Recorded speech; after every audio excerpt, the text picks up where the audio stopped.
بسم اللہ الرحمن الرحیم۔ السلام علیکم ورحمۃ اللہ۔ ڈاکٹر بشیر محمد یوسف زئی آپ سے مخاطب ہے۔ آج ہم بات کریں گے ایک ادویاتی درخت ایگنس کاسٹس کے بارے میں۔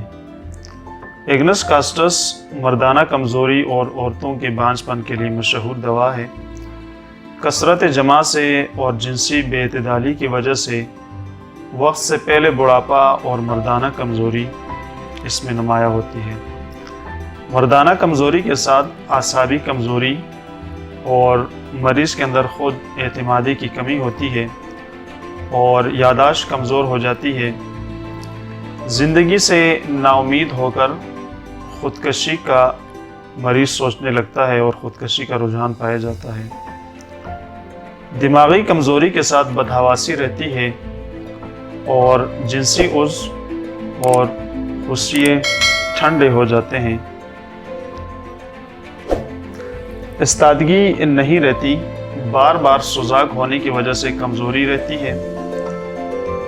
جنسی بے اعتدالی کی وجہ سے عورتوں میں جنسی خواہش نہیں رہتی یا بہت کم ہو جاتی ہے اور خواتین جماع سے نفرت کرنے لگ جاتی ہیں۔ یہ دوا ایسی عورتوں کے لیے بھی مفید ہے جن میں دودھ کی کمی ہو، یہ دودھ کی کمی کو پورا کرتی ہے۔ یہ ایگنس کاسٹس کے بارے میں کچھ چیدہ علامات تھیں۔ اگلی دوا کے ساتھ آپ کی خدمت میں حاضر ہوتے ہیں۔ اپنی صحت کا بہت سارا خیال رکھیے۔ اللہ حافظ۔